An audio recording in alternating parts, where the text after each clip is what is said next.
Ministro de Trabajo, Ángel Custodio Cabrera, gracias por atendernos. Un feliz día.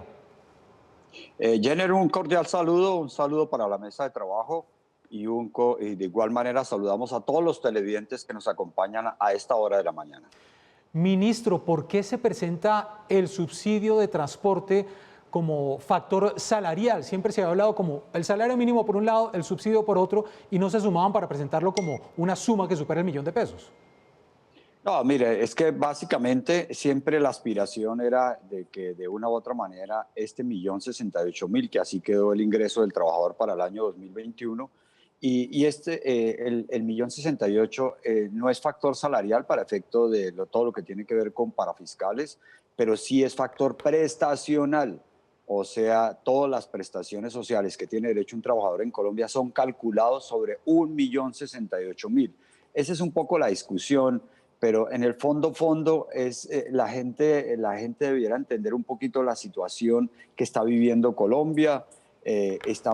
Vamos a terminar con menos 6.6 de crecimiento económico. Esto significa que la economía en Colombia estaba regular por efectos de la pandemia y esperemos que para el próximo año esto se revierta totalmente y es la esperanza que tenemos.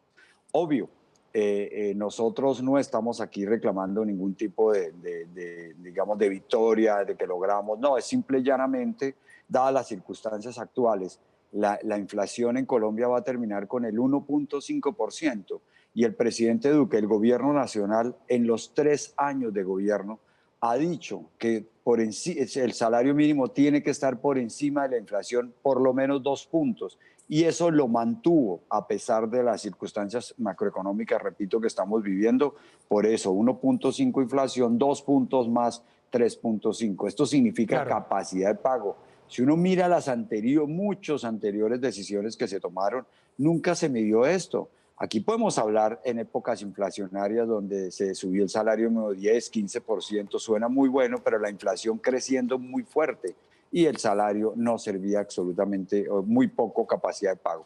Entonces Sí. esas son las condiciones y buscamos también que se mantenga el trabajo, los puestos actuales. Buscamos también que esto no vaya a afectar la nueva generación de empleo. Son los 3 elementos: conservar los puestos de trabajo, la generación de nuevos empleos y mantener el ingreso real del trabajador, que con 100 pesos sean los 100 pesos de hoy y de mañana y no afecte de alguna manera la capacidad de compra. Esas son las decisiones con las cuales se tomaron. Obvio, al trabajador nunca le va a gustar, pero verdad, quisimos hacerlo con honestidad y transparencia, y el próximo año lo más importante, intentar mejorar las condiciones y Claro. sobre todo muchas veces deudas históricas del pasado, intentaremos que pase esta pandemia y ayudar a resolverlas. Ministro, pero ¿qué responderle? Porque usted nos hace, claro, toda una presentación muy macro, las cifras y demás, pero el ciudadano de a pie, el que recibe el salario mínimo y dice, oiga, a mí me van a entrar 30.000 pesitos mensuales más, es decir, 1.000 pesos diarios más. ¿Qué le respondemos a ese ciudadano de a pie que dice, esto definitivamente es muy poco comparado con aumentos como el 5.12% a los congresistas, incrementos como ese? Bueno, primero aclaremos ese tema de los congresistas, porque es que queda la sensación que el gobierno hizo algo indebido. El gobierno nacional está cumpliendo un artículo de la Constitución Nacional 187, donde obliga al presidente de la República, previa certificación del Contralor General de la República, a los incrementos salariales de los congresistas. El año 2020, el incremento de todos los trabajadores de Colombia, este año que está terminando hoy, fue del 6% y de los congresistas 5.1%. El próximo año no va a ser 5.1 para los congresistas, va a ser mucho menor, de 3.5. Esa aclaración es muy importante. Y estoy invitando al Congreso de la República a que haga los cambios constitucionales o legales para cambiar esa fórmula de incremento no solamente de los congresistas, sino de los altos funcionarios del Estado. Segundo, en una economía como la que estamos viviendo hoy, ¿quién paga los salarios de los trabajadores? Pues los que generan empleo. Y si la gente no ha podido generar empleo, se cerraron cerca de 100.000 empresas en Colombia. Entonces, si no vemos esa situación que estamos viviendo hoy, es muy difícil tomar una decisión. No, para nosotros sería lo más fácil, irresponsablemente, obvio, tomar unas decisiones afectando nuevas generaciones de empleo, afectando los puestos de trabajo actuales. ¿Se imagina cuántas personas perdieron su puesto de trabajo en este año que termina? Cerca de 800.000. Hemos recuperado más o menos la mitad y el próximo año esperemos hacerlo. Con esa situación, Claro. yo creo que es el mensaje que yo le digo a la gente: por favor, miremos lo que está ocurriendo en Colombia. Aquí no hay bonanza económica como para tomar grandes decisiones. Y perdone que les hable así, porque es que a veces sentimos que es que como que el gobierno quiso beneficiar a uno en contra de otros. Difícil situación que nos tocó cuando no logramos una concertación en la mesa de concertación laboral. Ahora, usted ha lanzado una propuesta que quisiera que nos la explicara un poquito más. Si los congresistas tuvieron un reajuste del 5.12%, sería justo que ellos llegaran a pagar más impuestos. A ellos ya se les hace una retención en la fuente, pero que sea aún mayor. Si ganan más, que paguen más impuestos. Sí está previsto en la ley de financiamiento, donde el congresista o los altos funcionarios pagan mucho. Cada vez que se les sube el sueldo 100 pesos, automáticamente el impuesto es 30%. Eso no, muy pocos colombianos lo hacen. Pero bueno, esa no es la discusión, el propio Congreso lo sabe y ahí están las normas. La retención en la fuente seguramente se va a incrementar. He hablado con el director de la DIAN para que esto ocurra y de esa manera prácticamente cualquier peso que se suba a los altos funcionarios contribuya al financiamiento de la población vulnerable. Y otro tema, nosotros en el mes de abril, mayo y junio creamos el impuesto solidario casualmente para que las personas de altos ingresos contribuyeran a la situación de pandemia. La Corte Constitucional tumbó esa ley, pero el recaudo que se hizo abril, mayo y junio se conservó.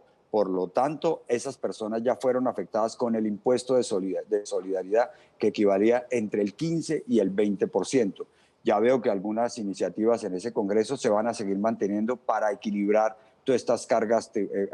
La forma de equilibrar a veces las diferencias sociales es a través de los impuestos y eso es lo que intentamos hacer en abril, mayo y junio y seguramente el otro año así va a ser.